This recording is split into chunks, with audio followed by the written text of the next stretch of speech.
Hallelujah. Praise the Lord. Hallelujah. आप सबको प्रभु यीशु मसीह के मधुर नाम में मेरा सलाम मिले। मैं प्रभु का धन्यवाद देता हूँ एक बार फिर से कि पूरे सप्ताह भर प्रभु की दया हमारे जीवन के ऊपर और आप सबके ऊपर बनी रही और हम एक बार फिर से आपके मध्य में आगरा मसीह मंडली के इस पेज के द्वारा आने पा रहे हैं। सो मैं परमेश्वर का धन्यवाद देता हूं और साथ ही साथ अपने भाई प्रभु के सेवक अनुपम डेविड सर का भी धन्यवाद देता हूं कि उन्होंने ये सुंदर अवसर मुझे प्रदान किया है एक बार फिर से कि मैं उनके पेज पर आकर प्रभु के वचन की सेवकाई कर सकूं। सो प्रभु उन्हें, उनके परिवार को, उनकी सेवकाई के ऊपर अपनी बड़ी आशीष दे। आइए हम एक गीत गाएंगे और उसके बाद हम परमेश्वर के वचन की ओर चलेंगे। हालेलुया। धन्यवाद यीशु, आपकी स्तुति करते हैं हम। आशीष तुझसे चाहते हैं हे स्वर्ग पिता, हम आते हैं।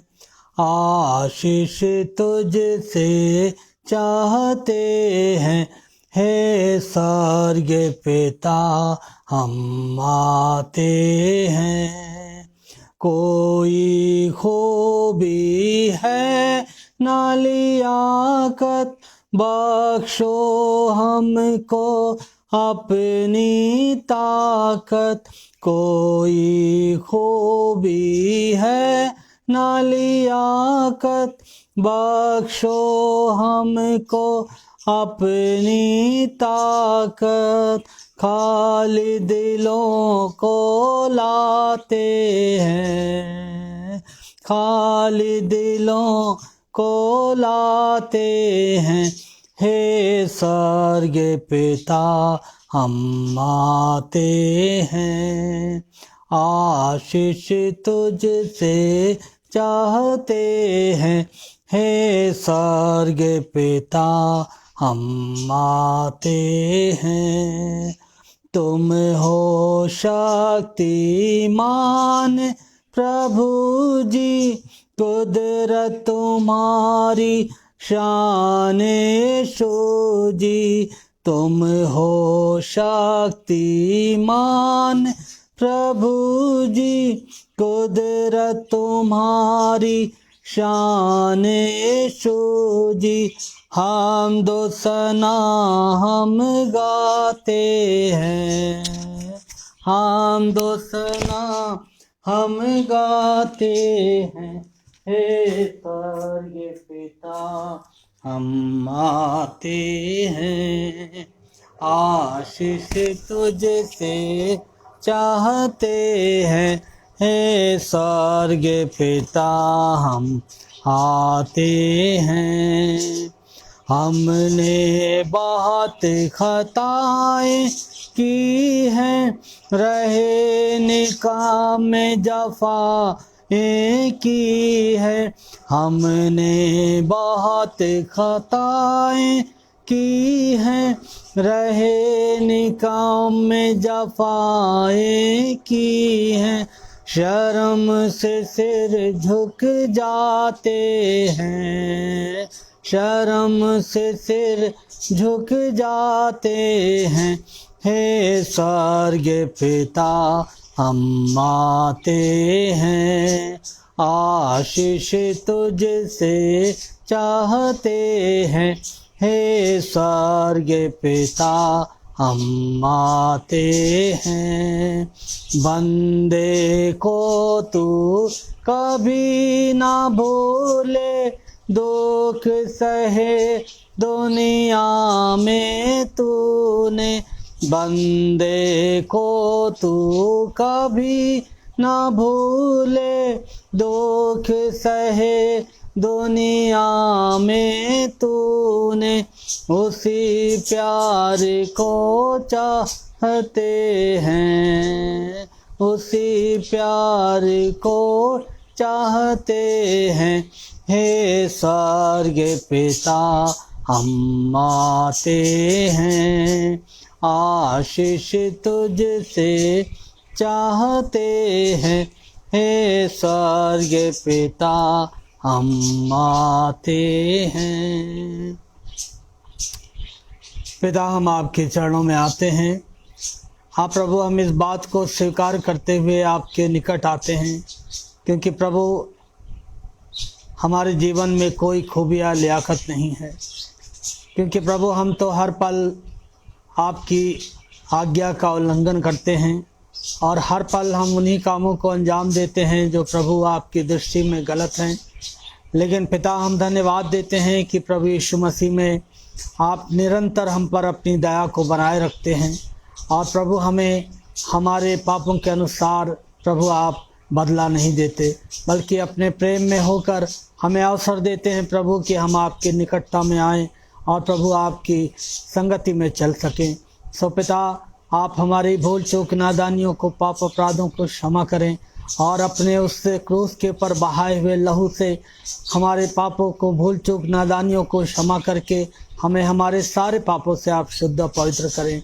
और पवित्र आत्मा, आपसे मिन्नत है कि एक बार फिर से हम अपने आप को आपके हाथों के सुपुर्द करते हैं और प्रभु पवित्र आत्मा, हम आपकी सहायता को अपने जीवन के लिए मांगते हैं और प्रार्थना करते हैं प्रभु कि आप अपने वचन को प्रचार करने में हमारी सहायता करें, सुनने वालों की सहायता करें। आप पिता, होने दे कि आज हमारा जमा होना एक बार फिर से हर एक के जीवन के लिए आशीष का कारण ठहरने पाए। पिता, हम सारे नेटवर्क को, लाइट को आपके हाथों में सौंप देते हैं, अपने सुनने वालों को आपके हाथों में सौंपते हैं। जितने लोग प्रभु इस पेज पर इस समय उपस्थित हैं, एक एक के लिए तेरा धन्यवाद करते हैं और एक एक के लिए प्रभु तुझसे आशीष मांगते हैं। और प्रभु जो लोग बाद में यदि इस वीडियो को देखते हैं, प्रभु आप उन्हें भी बड़ी आशीष दीजिएगा। प्यारे परमेश्वर पिता, हम प्रार्थना करते हैं कि प्रभु सारी बातों के द्वारा आपके नाम की महिमा होने पाए। ये प्रार्थना बड़े धन्यवाद और विश्वास के साथ प्रभु यीशु मसीह के पवित्र और मीठे नाम से मांग लेते हैं। आमीन, आमीन। हालेलुया। प्रभु का धन्यवाद देता हूँ मैं अपनी बहन रोहिणी नायडू जी के लिए कि वो हमारे साथ हैं। प्रभु का धन्यवाद हो, प्रभु आपको बड़ी आशीष दे। अपने भाई अनुपम डेविड सर का धन्यवाद देता हूँ, बहन शबनम का धन्यवाद देता हूँ कि आप सब हमारे साथ बने हुए हैं। प्रभु आप सबको बड़ी आशीष दे और आज की शाम में अपने कलाम के द्वारा परमेश्वर मुझे और आप सबको भी बहुत आशीष दे। आइए हम आज का जो वचन मैंने अपने लिए और आपके लिए चुना है, बहुत ही साधारण सा विषय है और बहुत ही पॉपुलर विषय है, जिसके ऊपर हम लोग अक्सर स्वयं भी प्रचार करते हैं और इसके ऊपर हम सुनते रहते हैं। मत्ती रचित सुसमाचार उसका 7 अध्याय, the gospel of Matthew chapter 7 verse 7, chapter 7 verse 7, the gospel of Matthew. और आप समझ गए होंगे कि मैं किस विषय की बात कर रहा हूँ। यहाँ पर लिखा हुआ है, मांगो तो तुम्हें दिया जाएगा, ढूंढो तो तुम पाओगे, खटखटाओ तो तुम्हारे लिए खोला जाएगा। क्योंकि जो कोई मांगता है उसे मिलता है, और जो ढूंढता है वो पाता है, और जो खटखटाता है उसके लिए खोला जाएगा। ये परमेश्वर का जीवित वचन है, उसके पढ़े और सुने जाने पर उसकी आशीष हो। आमीन। खुदा के लोगों, आज हम प्रार्थना के ऊपर जो हमारा आज का विषय है थोड़ा सा ध्यान करेंगे, मनन करेंगे, और मैं सोचता हूँ कि इसके द्वारा परमेश्वर हम सबसे नई रीति से बातचीत करेंगे और हम सबको वो आशीष प्रदान करेंगे। तो आइए हम परमेश्वर के वचन की ओर चलते हैं। परमेश्वर का वचन मुझे और आपको बताता है कि मांगो तो तुम्हें दिया जाएगा। ये परमेश्वर का एक वायदा है। किसके लिए? उसके अपने लोगों के लिए, जिसको उसने अपने बहुमूल्य लहू के द्वारा खरीदा है, जो उसके ऊपर विश्वास रखते हैं और जो उसके बेटे और बेटियां हैं। उनके लिए ये प्रभु के एक बहुत ही आशीषमय प्रतिज्ञा है कि मांगो तो तुम्हें दिया जाएगा। तो आज हम इसी विषय को लेकर हम विचार करेंगे मांगने के ऊपर कि मांगो तो तुम्हें दिया जाएगा। बहुत बार मनुष्य जो है जब आवश्यकता में होता है तो उसे मांगने में बहुत बार शर्म आती है। हाँ, जो बहुत उनके क्लोज होते हैं, परिवार के लोग होते हैं, उनसे तो वो बड़े बेबाक होकर मांग लेते हैं, लेकिन जब हमारे सामने किसी और के सामने इस बात को रखने का अवसर होता है तो हमें बड़ा अटपटा सा लगता है और हम मांगने में झिझकते हैं। लेकिन जब हम झिझकते हैं तो बहुत बार देखा गया है कि बहुत सारे लोग अपनी शर्म को छोड़कर मांग भी लेते हैं। जैसे उस स्त्री ने जिसका मुकदमा कचहरी में था और वो बार बार न्यायी के पास जा रही थी और कह रही थी मेहरबानी से मेरे मुकदमे को आप लड़ दीजिए और मेरे केस को आप जल्द से जल्द निपटा दीजिए। तो वो जो जज था वो झल्ला गया और उसने कहा मैं इस स्त्री के मुकदमे को जल्द से जल्द निपटाऊंगा क्योंकि इसने मेरी नाक में दम कर दिया। तो जब आवश्यकता में हम होते हैं तो हम अपनी शर्म को छोड़कर मांगते भी हैं। और हम बाइबल में पढ़ते हैं कि दो दोस्त थे। एक दोस्त के घर में कुछ मेहमान आ गए रात के बीच में, और वो दोस्त के बारे में लिखा हुआ है, उस दोस्त के बारे में, कि वो अपनी शर्म को छोड़कर अपने दोस्त के पास गया और कहने लगा मुझे कुछ रोटियों की आवश्यकता है। तो हम देखते हैं कि बहुत बार लोग अपनी शर्म को, लिहाज को छोड़कर दूसरों से मांगते हैं और बहुत बार उन्हें मिल जाता है और बहुत बार इनकार भी हो जाता है, क्योंकि देने के लिए हम जिससे मांगने गए हैं उसके पास भी होना ज़रूरी होता है।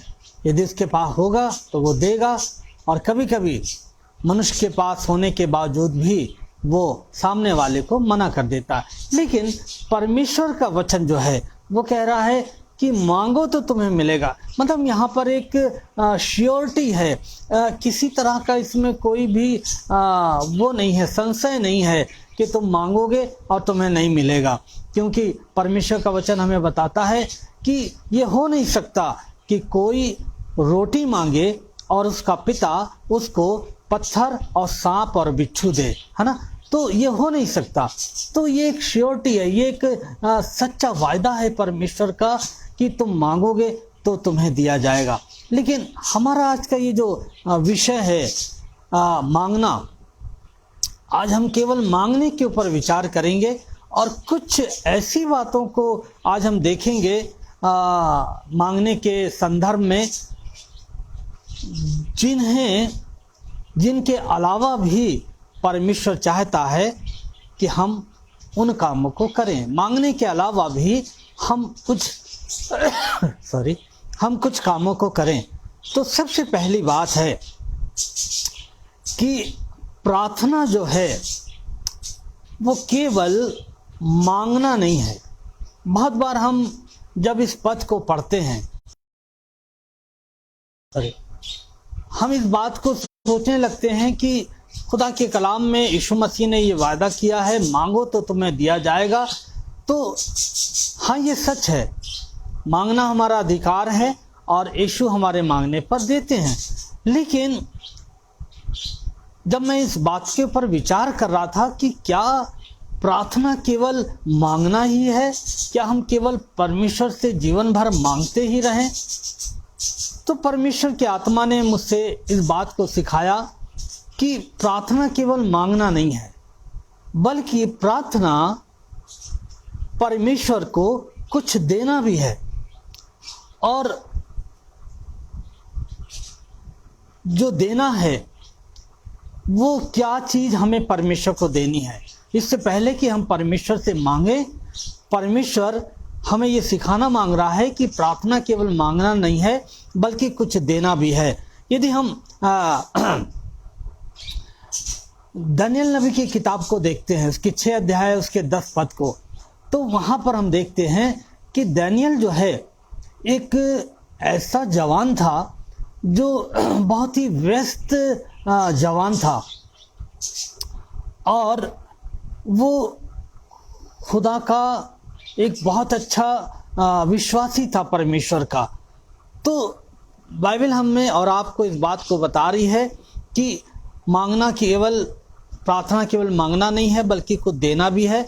तो दानियल जो है अपनी तमाम तरह की व्यस्तता में वो परमेश्वर को क्या देता था? अपना समय देता था।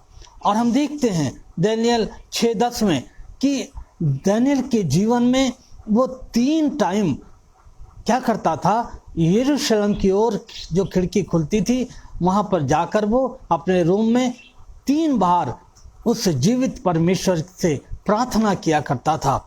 और इस प्रार्थना को करने के लिए ये बहुत ज़रूरी था कि दानियल जो है वो अपने तमाम दुनियावी कामों में से अपने समय को निर्धारित करे, अपने समय को निकाले, अपनी व्यस्तता से, अपने व्यस्त होने में से वो थोड़ा सा समय निकाले और वो समय किसको दे? परमेश्वर को दे।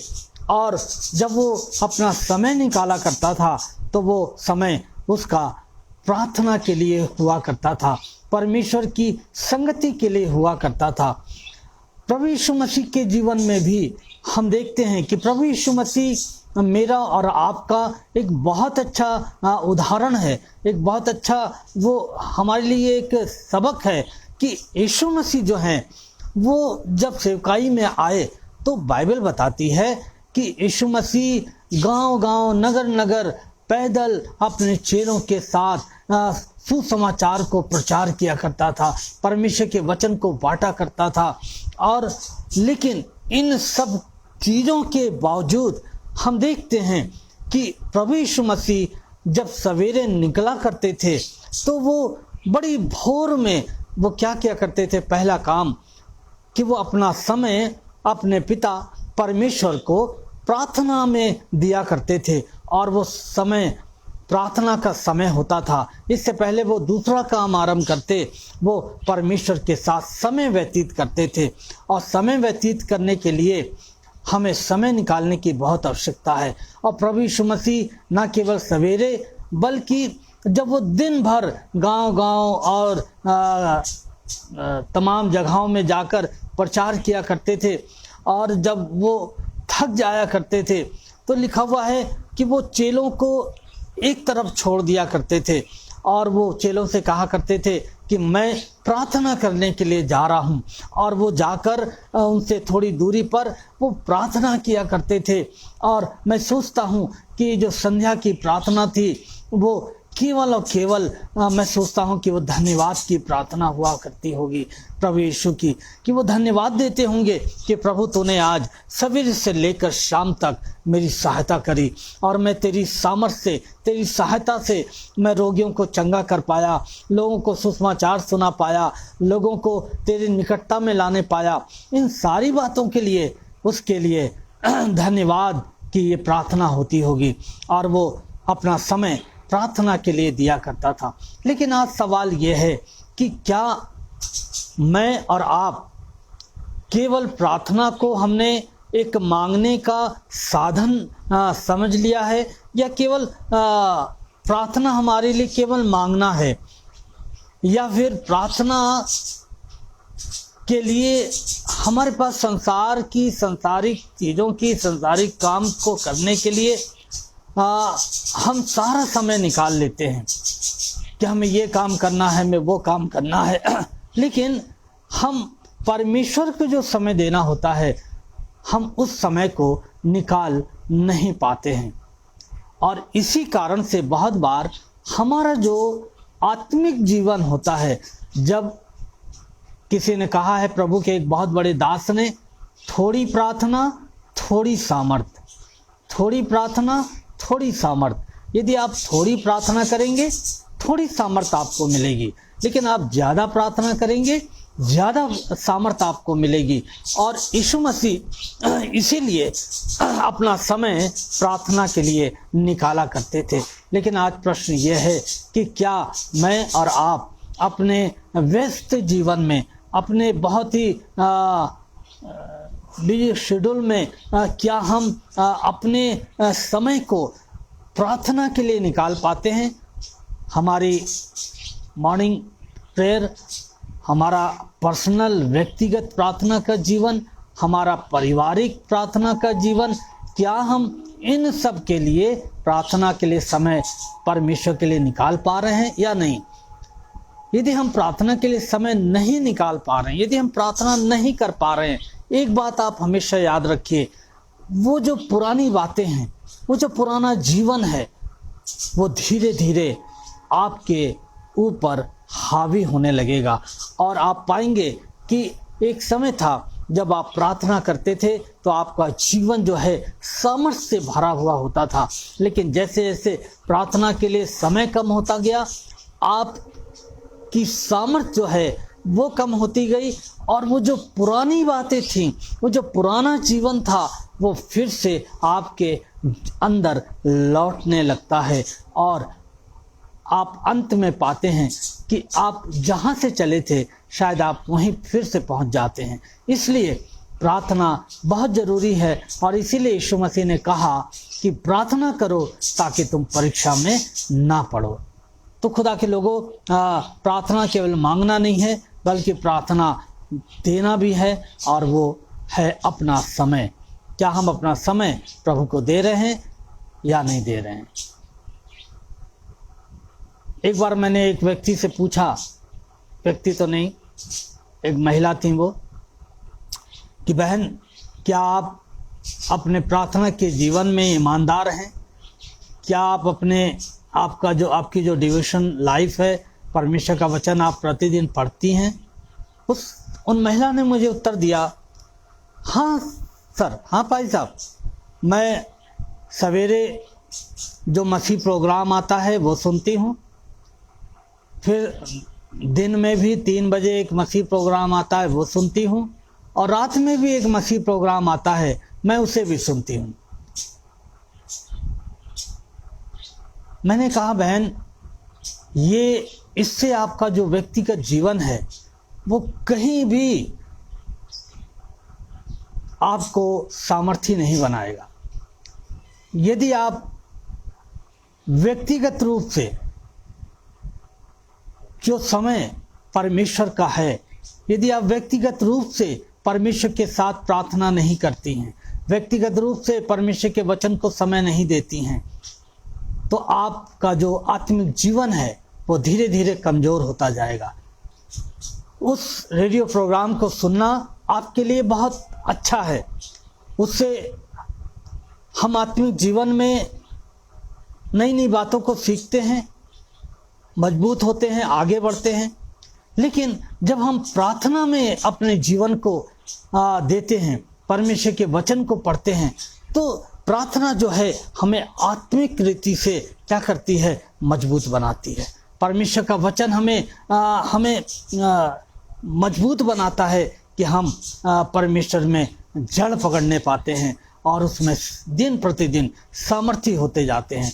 तो इसलिए हमारा जो व्यक्तिगत प्रार्थना का जीवन है वो बहुत ज़रूरी होता है। आप दुनिया के प्रोग्राम सुनिए, कोई परेशानी नहीं है, कोई दिक्कत नहीं है, लेकिन यदि आपका व्यक्तिगत जीवन परमेश्वर के साथ नहीं है, यदि आप समय नहीं दे रहे हैं, तो एक दिन आप पाएंगे कि इन सारे रेडियो प्रोग्राम्स को सुनते हुए, इन सारे टीवी प्रोग्राम को देखते हुए, सारे मोबाइल्स पर मसीह प्रोग्रामों को देखते हुए आपका मसीह जीवन कहीं ना कहीं कमज़ोर पड़ सकता है, यदि आपके जीवन में व्यक्तिगत प्रार्थना और वचन नहीं पाया जाता है। आइए हम दूसरी बात को देखें कि प्रार्थना क्या है। प्रार्थना केवल मांगना नहीं है, बल्कि प्रार्थना अपनी इच्छा को परमेश्वर के हाथों में दे देना है। बहुत बार हम जब प्रार्थना करने के लिए बैठते हैं तो हमारी जो प्रार्थना के विषय होते हैं वो हमारी इच्छाओं से प्रभावित होते हैं। हमारी जो आवश्यकताएं होती हैं, हमारी जो इच्छाएं होती हैं, हम ज़्यादातर उन बातों को परमेश्वर के समक्ष रखते हैं और परमेश्वर से मांगते हैं। लेकिन परमेश्वर का वचन हमें सिखाता है कि अपनी इच्छा को हमें परमेश्वर के हाथों में दे देना है, क्योंकि परमेश्वर का वचन हमें एक जगह पर इस बात को सिखा रहा है। यदि हम मत्ती रचित सुसमाचार उसका 6 अध्याय और 6 अध्याय का 10 पद देखें तो वहाँ पर हम इस बात को पाते हैं। मत्ती रचित सुसमाचार 6:10, और यहाँ पर लिखा हुआ है, परंतु जब तू प्रार्थना करे तो अपनी कोठरी में जा, द्वार बंद करके अपने पिता से जो गुप्त में है प्रार्थना कर, तब तेरा पिता जो गुप्त में देखता है तुझे प्रतिफल देगा। ये गलत रेफरेंस है, लेकिन मैं आपको जो बताना चाह रहा हूँ कि हमें अपनी इच्छा को परमेश्वर के हाथों में देना है। मरकुस रचित सुसमाचार में एक वर्णन है जहाँ पर 2 लोगों की माता सलोमी, याकूब और यूहन्ना की माता सलोमी, वो यीशु मसीह से प्रार्थना कर रही है कि प्रभु जब तू अपने राज्य में आए तो मेरे एक बेटे को दाहिने और एक बेटे को बाएं बैठाना।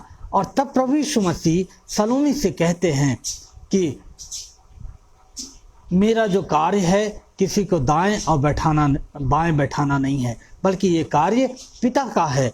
तो सलोमी के अंदर ये इच्छा जो थी वो कूट कूट कर भरी हुई थी कि उसके जो बच्चे हैं वो एक प्रभु में एक अच्छे स्थान में पाए जाएं, उसके दाएं और बाएं पाए जाएं, और उनको अधिकार मिले, उनको इज्जत और शोहरत मिले। और बहुत बार मैं और आप भी, बहुत बार प्रभु के लोग भी जब परमेश्वर से प्रार्थना करते हैं, जब उससे मांगते हैं, तो वो बहुत बार अपने मन में ये इच्छा रखते हैं कि मैं जो परमेश्वर से मांग रहा हूँ, मैं जो मांग रही हूँ वो परमेश्वर मुझे दे। लेकिन हम बहुत बार भूल जाते हैं कि क्या ये परमेश्वर की इच्छा के अधीन है या नहीं है, क्या परमेश्वर को देना चाहता है या नहीं देना चाहता है। हम बहुत बार इस बात को भूल जाते हैं, जैसे सलोमी भूल गई थी और उसने कहा प्रभु जब तू अपने राज्य में आए तो मेरे एक बेटे को दाएं और एक को बाएं बिठाना। तो खुदावन चाहता है कि हम सब जब खुदावन से कुछ मांगते हैं तो हम अपनी इच्छाओं को क्या करें, परमेश्वर के हाथों में सौंप दें। याकूब बड़े कड़े शब्दों में ऐसे लोगों की निंदा करता है, और वो क्या कहता है कि तुम मांगते हो लेकिन तुम्हें मिलता नहीं है, क्योंकि तुम बुरी इच्छा से मांगते हो, ताकि तुम अपने भोग विलास में उनको क्या करो, उड़ा दो। बहुत बार मनुष्य जो है अपनी मन की अभिलाषाओं को पूर्ण करने वाली चीज़ों को परमेश्वर से मांगता है। वो याकूब जो है धनवानों से बातचीत कर रहा है, और धनवान जो हैं वो हर समय यही फरमाइश करते रहते थे, खुदावन मुझे बहुत सारा पैसा दे। ऐसा नहीं कि उनके पास खाने की कमी थी, उनके पास पहनने की कमी थी, घर बार नहीं था, नहीं, वो चाहते थे ज़्यादा से ज़्यादा उनके पास धन हो, ताकि वो एक ऐसा जीवन जिएं जो कैसा जीवन हो, ऐश का जीवन हो, और वो अपनी मन की सारी अच्छी बुरी अभिलाषाओं को पूरा करें और उन सारी अच्छी बुरी चीज़ों को खरीदें।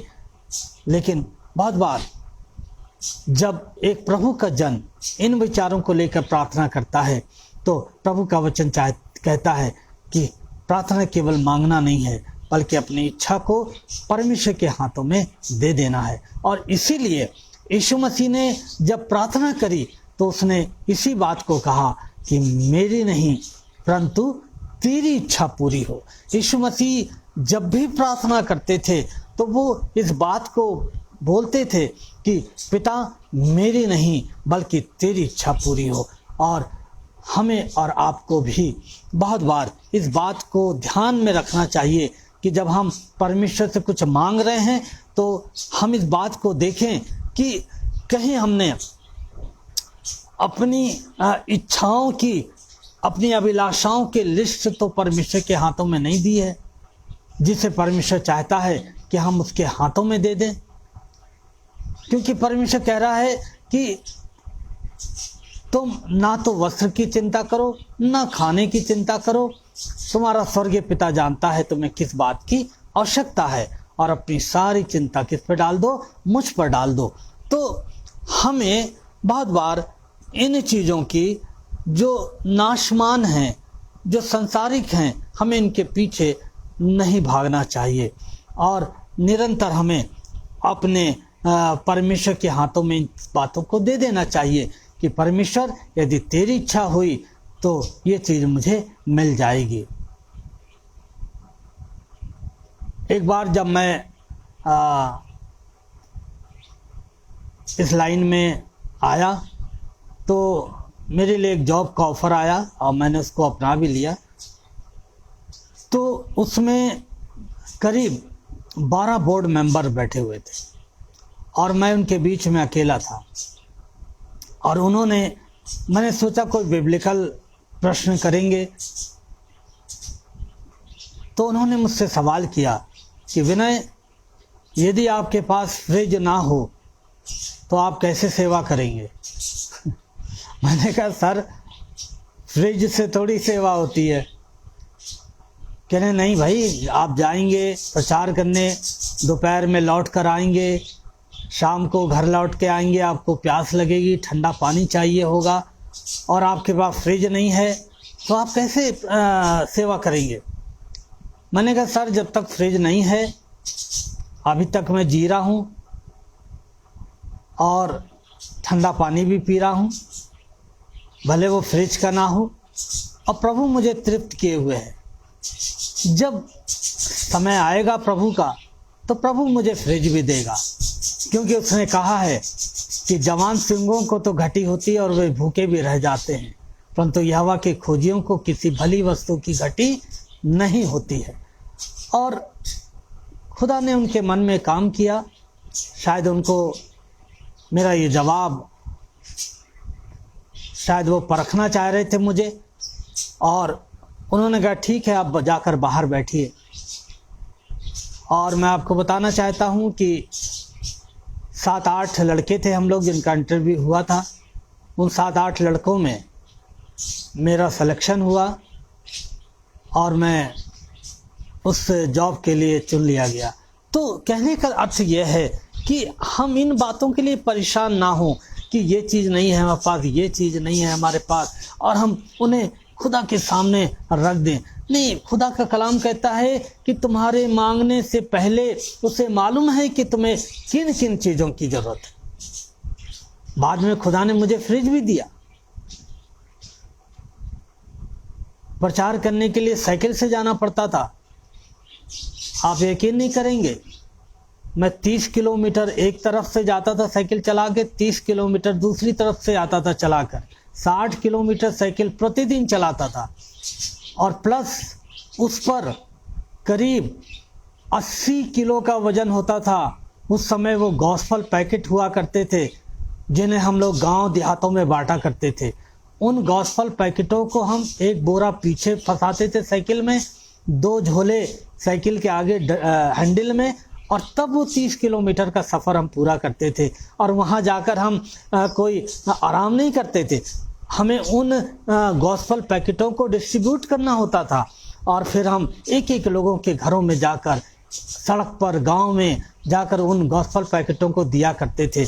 और मालूम है कि खुदा से हमने कभी ये डिमांड नहीं करी कि खुदा मुझे साइकिल दे, या मुझे बाइक दे, स्कूटर दे, क्योंकि साइकिल से मैं बहुत थक जाता हूँ। कभी नहीं खुदा से ऐसी ख्वाहिश जताई।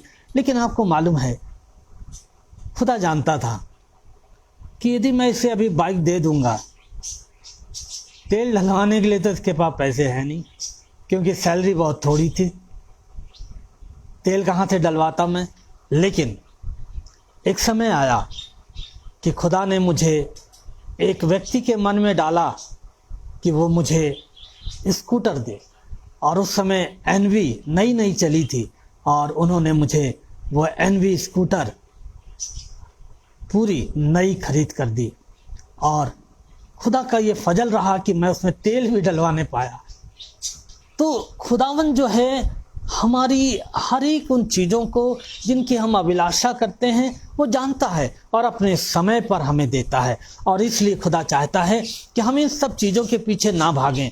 आज मनुष्य जो है बहुत बार इन्हीं चीज़ों के पीछे भाग रहा है और वो प्रार्थना को केवल इन्हीं चीज़ों का माध्यम बना लिया है उसने कि मुझे ये दे, मुझे वो दे। लेकिन खुदा चाहता है कि हम अपनी इच्छाओं को परमेश्वर के हाथों में सौंप दें। तीसरी बात, प्रार्थना केवल मांगना नहीं है, बल्कि प्रार्थना अपने संबंधों की कटुता को परमेश्वर के हाथों में सौंप देना है। प्रार्थना केवल मांगना नहीं है, बल्कि अपने संबंधों की कटुता को परमेश्वर के हाथों में सौंप देना है। बहुत बार हमारे परिवार के लोगों से, बहुत बार जहाँ पर हम जॉब करते हैं वहाँ के लोगों से, बहुत बार जहाँ पर हम रहते हैं वहाँ के लोगों से हमारे जो संबंध हैं वो बहुत बार सही नहीं होते हैं। बहुत सारा मन मुटाव चल रहा होता है छोटी छोटी बातों के ऊपर। मान लीजिए आप स्कूटर से जा रहे हैं और आप चले जा रहे हैं, सामने से कोई आपका जानने वाला भाई आ रहा है और उसने आपको सलाम किया, भाई साहब सलाम, और आपका ध्यान जो है वो सामने है और आपने उस भाई को नहीं देखा और वो भाई उस दिन से आपसे नाराज़ हो गया। अरे भाई साहब तो बड़े घमंडी हो गए, वो तो मेरा सलाम भी नहीं लेते हैं, और जबकि आपका ध्यान सामने था। और ये बात उनके मन में कहीं ना कहीं लग जाती है और फिर जब आप दोबारा मिलते हैं तो वो आपसे कतरा कर चले जाते हैं। अरे ये तो मेरा सलाम ही नहीं लेते हैं, बहुत घमंडी हो गए। तो हमारे संबंध में निरंतर कटुता आती जाती है। कभी कभी हमारे जो परिवार के लोग हैं उनमें छोटी मोटी बातें हो जाती हैं और हम इस बात को कह देते हैं हम तुम्हें कभी माफ़ नहीं करेंगे। बहुत बार पति पत्नी के बीच में ऐसी बातें हो जाती हैं कि उनके जो संबंध हैं वो विच्छेद हो जाते हैं, टूट जाते हैं और वो एक दूसरे को क्षमा नहीं करना मांगते हैं, एक दूसरे को माफ़ नहीं करना मांगते हैं। लेकिन खुदावन ने इस बात को कह रहा है कि तुम मांगते हो और तुम्हें नहीं मिलता है क्योंकि तुम बुरी इच्छा से मांगते हो। खुदा के लोगों, बहुत बार जब हमारे संबंध लोगों के साथ सही नहीं होते हैं, हमारे आपसी रिलेशन सही नहीं होते हैं, तो बहुत बार जब हम खुदा से कुछ मांगते हैं तो हमें खुदा से नहीं मिलता है। क्योंकि खुदावन चाहता है कि पहले हम अपने संबंध को जाकर अपने सामने वाले से सही करें। और इसीलिए यीशु मसीह ने ये बात बताई कि जब तू वेदी पर बलिदान चढ़ाने के लिए जाना और वहाँ तुझे स्मरण आ जाए कि तेरे भाई के प्रति तेरे मन में कुछ बुराई है, तो अपने बलिदान को वहीं पर छोड़ देना, अपनी भेंट को वहीं छोड़ देना और पहले जाकर अपने भाई से क्या कर लेना, मेल कर लेना, और तब आकर मेरी आराधना करना, तब आकर मुझे बलिदान चढ़ाना। तो बहुत बार हमारी प्रार्थना इसलिए नहीं सुनी जाती है क्योंकि हमारे मन में जो कटुता होती है, हमने बहुत बार दूसरों को माफ़ नहीं किया उनकी गलतियों के लिए, और इस कारण से हमारी जो प्रार्थना है वो बीच में ही कहीं ठहर जाती है, रुक जाती है और हमें हमारी प्रार्थनाओं का उत्तर नहीं मिलता है। मैं एक पुस्तक पढ़ रहा था और उस पुस्तक में मुझे पतरस ने एक बार सवाल किया था कि प्रभु हम अपने अपराधी को कितनी बार क्षमा करें? प्रभु ने कहा 7 के 70 गुने बार क्षमा करो। बड़ा कठिन है। कोई बार बार आपके विरोध में पाप करता जाए, गलती करता जाए, वही काम बार बार आपके विरोध में करे, और खुदा बाप यीशु मसीह कह रहे हैं उसे 7 के 70 बार क्षमा करो।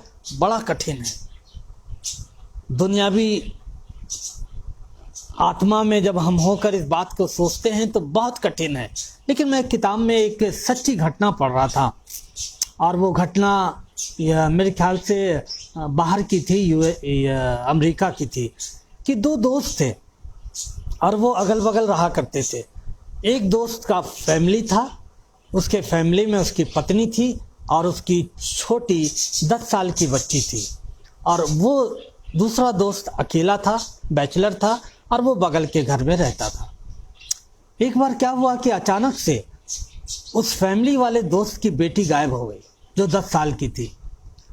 पुलिस में कंप्लेन हुई, पुलिस ने सर्च किया, सब जगह ढूंढा ढांढा, कहीं नहीं मिली उसकी बेटी। कुछ दिनों के बाद ये केस मानिए ठंडा सा पड़ गया और उसके माता पिता का बुरा हाल था अपनी बेटी को याद कर करके। तभी करीब 1 महीने के बाद पड़ोस के घर से बहुत ही सड़ी दुर्गंध आने लगी और लोगों ने कंप्लेन करी पुलिस को। पुलिस आई और उसने उस घर के वो जो व्यक्ति रहता था वो भी चला गया था वहाँ से, जो दोस्त रहता था। उस घर को ताला खोला गया, खुलवाया गया तो उसमें उसके दोस्त की मरी हुई लड़की मिली जो महीने भर से उसमें पड़ी हुई थी। उसका पोस्टमार्टम हुआ। पोस्टमार्टम में ये निकल कर आया कि इस 10 साल की बच्ची के साथ रेप किया गया है। और फिर उसके बाद उस व्यक्ति को ढूंढा गया जिसका घर था, जो पड़ोसी का दोस्त था, वो मिल गया। उसको हिरासत में लिया गया और उसके ऊपर जब जोर डाला गया तो उसने कबूला कि मैं इस बच्ची को बहला फुसला कर अपने घर ले आया, मैंने उसका शारीरिक शोषण किया और फिर उसके बाद उसकी हत्या कर दी। अब ये जो परिवार था ये बहुत क्रोध में आ गया। इसने कहा मैं तुम्हें एक अच्छा दोस्त मानता था, तुम मेरे भाई की तरह थे और तुमने मेरी बेटी के साथ ऐसा किया। और उनकी जो नफरत थी, उनकी जो दुश्मनी थी वो बढ़ती चली गई और इस व्यक्ति को जेल हो गई। और मालूम है आपको, उन्होंने लिखा कि जब जब हम लोग प्रार्थना करने के लिए बैठते थे और ये प्रार्थना करते थे कि हे पिता, जैसे हम अपने अपराधियों को क्षमा करते हैं तू भी हमारे अपराधों को क्षमा कर, तब ये दोनों पति पत्नी रुक जाया करते थे, क्योंकि ये बिलीवर थे, विश्वासी थे। ये रुक जाया करते थे और इनसे आगे की प्रार्थना नहीं होती थी। और इन्होंने एक दूसरे के साथ शेयर किया कि ऐसा क्यों होता है, हम इस पॉइंट पर आकर क्यों ठहर जाते हैं, क्यों नहीं हमारे मुंह से शब्द निकलता है कि हे पिता, जैसे जैसे तूने हमारे अपराधों को क्षमा किया है हम भी अपने अपराधियों को क्षमा करते हैं। और तब पवित्र आत्मा ने उनके आत्मा से बात करी और उन्होंने उस डिवोशन में, अपने मॉर्निंग डिवोशन में अपने घुटनों को टेक दिया और खुदा से कहा कि खुदा, मेरे दोस्त के प्रति मेरे हृदय में बहुत नफरत है, बहुत क्रोध है उसके लिए, बहुत घृणा है उस दोस्त के लिए जिसने मेरी बेटी को मारा, न केवल मारा बल्कि उसका शोषण किया। मैं उससे बहुत नफरत करता हूँ। खुदा की आत्मा ने कहा जा और उसे माफ कर दे। ये व्यक्ति जो था कहने लगा, खुदा तो मुझसे सब कुछ करवा ले, लेकिन इस काम को मत बोल कि मैं जाकर उसको क्षमा कर दूं। वो निरंतर इस बात को टालते रहे, लेकिन जब भी वो मॉर्निंग डिवोशन में बैठते, नाइट में बैठते, वो इस जगह पर आकर रुक जाया करते थे कि जैसे तूने मेरे अपराधों को क्षमा किया, हम भी तेरे अपने अपराधियों को क्षमा करते हैं। तो एक दिन पवित्र आत्मा ने उन्हें नम्र किया और वे घुटने पर आए और खुदा से कहा, खुदा तू मुझे माफ़ कर, मैं अपने मित्र को जिसने मेरी बेटी के साथ बुरा किया, मैं उसे माफ़ करता हूँ। और अगले दिन वो दोनों पति पत्नी जेल में गए और उस जवान से जो उसके पति का मित्र था उसके पास गए और उससे कहा, हम दोनों अपनी बेटी के लिए, जो तुमने मेरी बेटी के साथ कार्य किया, हत्या की, उस अपराध के लिए हम दोनों तुम्हें क्षमा करते हैं और हमारे दिल में तुम्हारे लिए अब कोई द्वेष नहीं है, कोई नफरत नहीं है। और वो व्यक्ति रोने लगा और उसने कहा कि मैं ऐसा करना नहीं चाहता था, लेकिन बस हो गया। और फिर वो व्यक्ति, उस पुस्तक में उन्होंने आगे लिखा कि उसकी सज़ा पूरी हो गई, वो लौट कर आया और उन्होंने उसको फिर से गले लगाया। तो खुदा के लोगों, ये एक सत्य घटना, ये कहानी नहीं सुना रहा हूँ मैं आपको, ये बहुत कठिन है मेरे लिए और आपके लिए, और उनके लिए भी बहुत कठिन था। लेकिन खुदा का जो रूह है वो बार बार उनको कायल करता था कि तुम पहले जाकर उनको क्षमा करो, तब मैं तुम्हारी प्रार्थना को सुनूंगा। बहुत बार मैं और आप अपने अपराधियों को क्षमा नहीं करते हैं, उनके ऊपर मुकदमे ठोक देते हैं, लगातार मुकदमों में स्वयं भी संलग्न हो जाते हैं और अपना पैसा खर्चा करते हैं, अपनी तमाम दिमागी रूप से टेंशन को लेते हैं और मुकदमों को लड़ते रहते हैं। खुदा चाहता है कि माफ़ कर दें। जो कुछ अपराध उन्होंने किया है आपके प्रति, आप सोचिए कि क्या संसार का कोई व्यक्ति इस योग्य है कि उसके अपराध क्षमा किए जाएं? लेकिन परमेश्वर ने उससे प्रेम किया, मनुष्य से प्रेम किया और अपने आप को मनुष्य के लिए दे दिया, बलिदान कर दिया और क्रूस पर कहा अपने सताने वालों के लिए, हे पिता इन्हें तो क्षमा कर, क्योंकि ये नहीं जानते कि क्या करते। तो खुदा चाहता है कि खुदा के लोग भी क्या करें, एक दूसरे को क्षमा करें। इससे पहले वो परमेश्वर से कुछ मांगे, वो अपनी कटुता को, अपनी नफरत को, बदले की भावना को परमेश्वर के हाथों में सौंप दें। तीसरी बात, इससे पहले कि हम प्रार्थना में कुछ मांगे, परमेश्वर चाहता है कि हम स्वयं की जो धार्मिकता है उस धार्मिकता को परमेश्वर के हाथों में सौंप दें। बहुत बार हम एक धार्मिकता का लबादा ओढ़ लेते हैं अपने ऊपर और हम लोगों को धर्मी नजर आना चाहते, दिखना चाहते हैं और बहुत सारे हम धार्मिक कार्यों को करते हैं और हमारी इसके पीछे मंशा यही होती है कि लोग हमें धार्मिक समझें और हमारा आदर करें। बाइबल में एक वर्णन है, लूका रचित सुसमाचार उसके 18 और 9 पद में, कि 2 व्यक्ति थे जो परमेश्वर के मंदिर में गए और प्रार्थना कर रहे थे और जो धर्मी व्यक्ति था, बाइबल बताती है कि वो इस तरह से प्रार्थना करने लगा कि परमेश्वर, मैं इस पापी मनुष्य की तरह नहीं हूँ, मैं सप्ताह में तुझे दान देता हूँ, 10वां अंश देता हूँ और वगैरह वगैरह। वो अपनी तमाम अच्छाइयों को खुदा के सामने रखने लगा। लेकिन जो पापी मनुष्य था उसके बारे में परमेश्वर का वचन कहता है, उसने परमेश्वर की ओर दृष्टि उठाना भी नहीं चाहा और सर झुकाकर कहा कि परमेश्वर, मुझ पापी पर तू दया कर। तो इससे पहले कि हम अपने खुदावन से कुछ मांगे, खुदावन चाहता है कि हम अपनी धार्मिकता को, जिसको हम अपने ऊपर ओढ़ लेते हैं, जिसे हम लोगों को दिखाना चाहते हैं, परमेश्वर मनों को जांचने वाला है। बाइबल कहती है कि मनुष्य तो ऊपर का रूप देखता है, लेकिन परमेश्वर मनुष्य के मन को देखता है और वो मन को देखने वाला खुदावन चाहता है कि हम अपनी धार्मिकता को उतार कर परमेश्वर के चरणों में रख दें, क्योंकि उसका वचन कहता है कि हमारे धर्म के काम मैले चित्रों के समान हैं। तो खुदावन ने किसके ऊपर दया करी? उस व्यक्ति के ऊपर जिसने कहा, खुदावन मैं एक पापी मनुष्य हूँ। खुदावन से जब हम मांगने जा रहे हैं, जब हम खुदा से कुछ मांगते हैं, हमेशा इस बात को याद रखें, खुदावन से कहें कि खुदावन मुझे पापी पर दया करें। हम खुदावन से किसी और बात की अभिलाषा ना करें, हम केवल खुदावन से कहें, खुदावन बस मुझे तेरी दया चाहिए, खुदावन तेरी दया के अलावा मुझे और कुछ नहीं चाहिए। यदि आपको परमेश्वर की दया मिल गई तो सोच लीजिए आपको सब कुछ मिल गया। इसलिए हमेशा इस बात की अभिलाषी रहिए कि परमेश्वर मुझे कुछ मिले ना मिले, लेकिन तेरी जो दया है वो मेरे जीवन के ऊपर हमेशा बनी रहे, तेरा जो अनुग्रह है वो मेरे जीवन पर हमेशा बना रहे।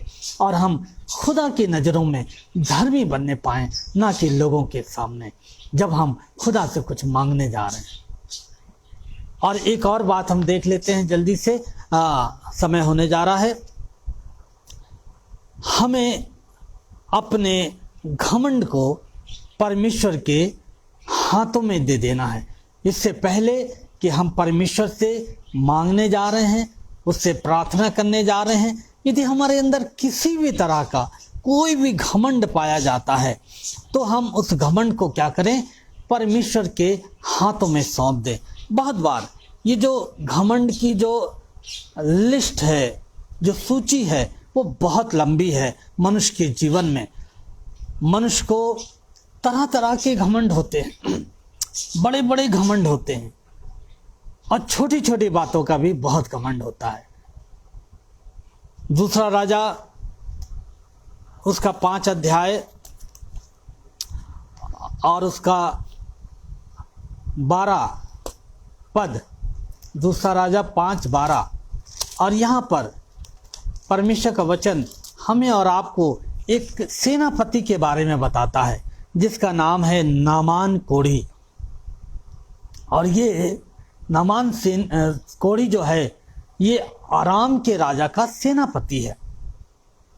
और आराम का जो राजा है वो एक इस्राएली 5 साल की लड़की को लड़ाई में जीत कर लाया है। और ये छोटी लड़की उसकी पत्नी की सेवा करती है। तो एक दिन जब वो अपनी स्वामिनी की, अपनी मलकिन के बाल बना रही थी, तो उसे वहाँ के सेनापति नामान के बारे में भी पता था कि वो कोढ़ी है। लेकिन वो बड़ा शूरवीर था, वो बहुत इज्जतदार व्यक्ति था। तो इस बेटी ने कहा, इस लड़की ने, यदि ये इस्राएल में होता तो मेरे इस्राएल में बहुत सारे भविष्यवक्ता हैं, वो इनको चंगा कर देते। और ये बात राजा के पास पहुंची, नामान के पास पहुंची। नामान ने राजा से कहा, राजा ने कहा ठीक है, मैं तुझे एक पत्र दे रहा हूँ, एक लेटर लिख कर दे रहा हूँ, जाना और वो जाकर तू एलिशा को क्या करना, दिखा देना। अब ये नामान राजा जो है उस खत को लेकर जाता है, उस लेटर को लेकर जाता है। देखिए जब ये जा रहा है, ये भेंट के लिए बड़ी कीमती चीजें लेकर जा रहा है, सोना चांदी, महंगे वस्त्र, कपड़े, सब कुछ लेकर जा रहा है। चलिए यहाँ तक ठीक है, क्योंकि ये जानता था कि मुझे चंगाई देगा तो मैं उसको गिफ्ट दूंगा। लेकिन जब ये एलिशा के दरवाजे पर पहुंचा और इसने नॉक किया तो एलिशा का दास निकला, और उस दास ने क्या कहा कि स्वामी ने कहा है कि तू जा और उस नदी में 7 बार डुबकी मार ले तो तू चंगा हो जाएगा। नामान बड़ा क्रोधित हो गया, बहुत गुस्से में आ गया। कहने लगा, मैं इतना बड़ा सेनापति, यह मामूली सा यहोवा का भविष्यवक्ता सेवक, ये घर से बाहर तक नहीं निकला, मेरी जी हुजूरी करने भी नहीं निकला, मुझे सलाम करने के लिए नहीं आया। और वो बहुत क्रोधित हो गया, और वो अपने घमंड में आकर उसने अपने दासों से कहा, चलो यहाँ रुकने की कोई ज़रूरत नहीं है। क्या हमारे आराम में, हमारे देश में क्या नदियाँ नहीं हैं कि हम उसमें नहाएं? जो ये कह रहा है जा और उस नदी में 7 बार डुबकी मार ले। ये घमंड से भरा हुआ था। इसे अपने ओहदे का घमंड था, इसे अपनी ताकत का, अपनी इज्जत शोहरत का घमंड था, अपने धन का घमंड था, और ये सबको लेकर एलिशा के दरवाजे पर गया था चंगाई लेने।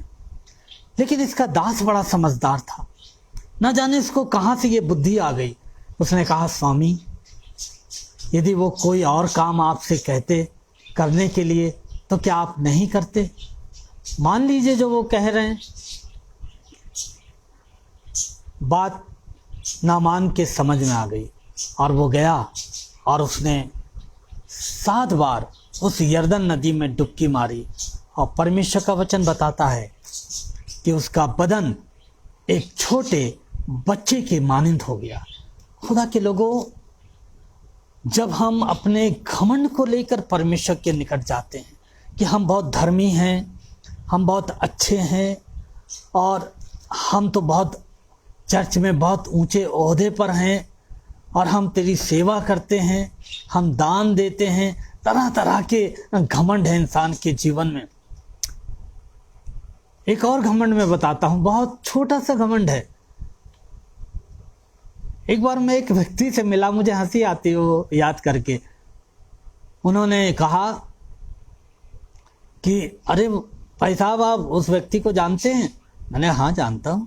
आपको एक बात मालूम है, उसे टाई बांधना नहीं आती है, उसे टाई बांधना नहीं आती है। और वो एक दिन मेरे साथ गए, उन्होंने कहा भाई साहब मुझे एक सूट खरीदना है रेडीमेड। और वो गए और उन्होंने कोट ट्राई किया और फिर उसके ऊपर फटाफट उन्होंने टाई बांधी। उनको टाई बांधना बहुत अच्छा आता था और 1 सेकंड में वो टाई बांध के बहुत बढ़िया टाई बांधते थे।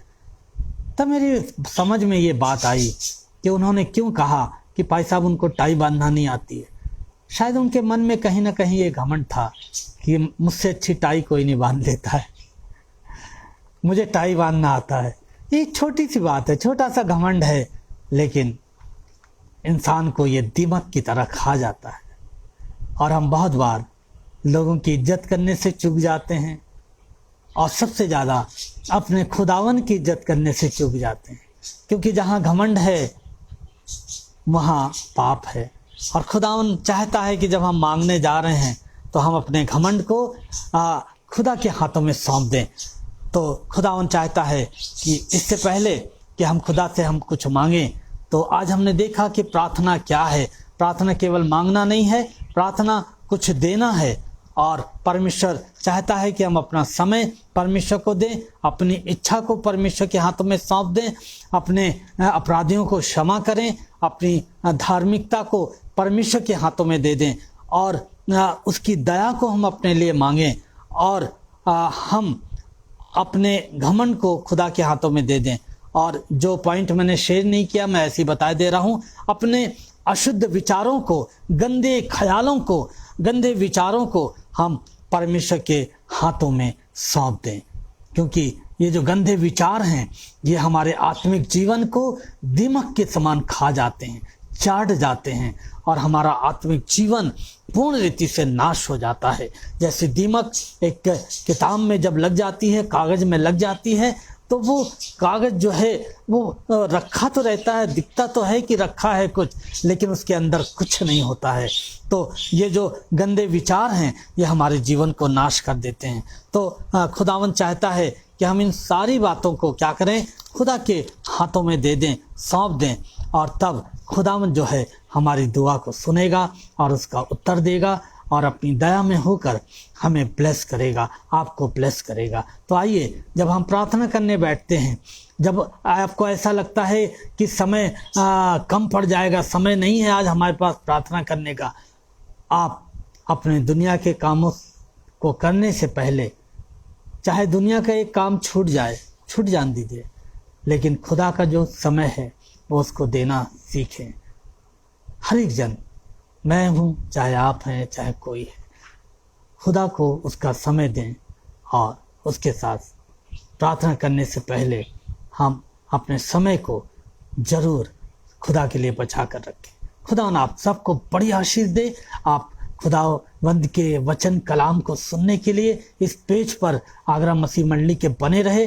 और मैं एक बार फिर से बहन को उत्साहित करूंगा, अपनी बहन रोहनी नायडू जी को, खुदावन आपको बहुत आयत से बहुत बहुत आशीष दे और खुदा अपने अनुग्रह में, अपने आशीष में आपको, आपके बच्चों को, परिवार को प्रभु अपनी आशीषों में बढ़ाता ले जाए। और ख़ास तौर से मैं दुआ करता हूँ आगरा मसीह मंडली के इस पेज को खुदावन बहुत ब्लेस करे और हमारे भाई प्रभु के दास अनुपम डेविड सर को, बहन शबनम जी को बहुत आशीष दे। और जितने लोग पर्दे के पीछे खुदा के कलाम को सुनते रहे, जो कमेंट नहीं कर रहे थे, आपने खुदा के कलाम को सुना, प्रभु आपको बहुत आयत से आशीष दे। आइए हम दुआ करें।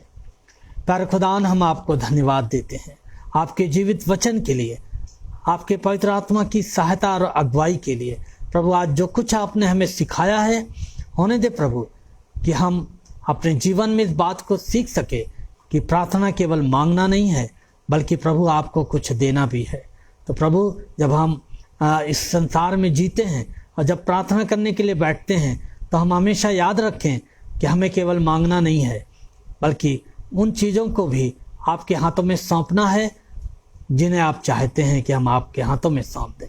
खुदावंद अपने वचन की रक्षा कीजिएगा, हर एक को आशीष दीजिएगा।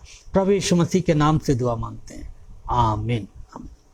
आप सबको जय मसीह की। कल रविवार है, संडे है, प्रभु का आराधना का दिन है, जी उठने का दिन है। यदि कल आपको समय मिलता है तो आप 5 बजे आगरा मसीह मंडली के इस पेज पर हमारे साथ फिर से संगति कर सकते हैं। प्रभु आप सबको बहुत आशीष दे। Thank you very much.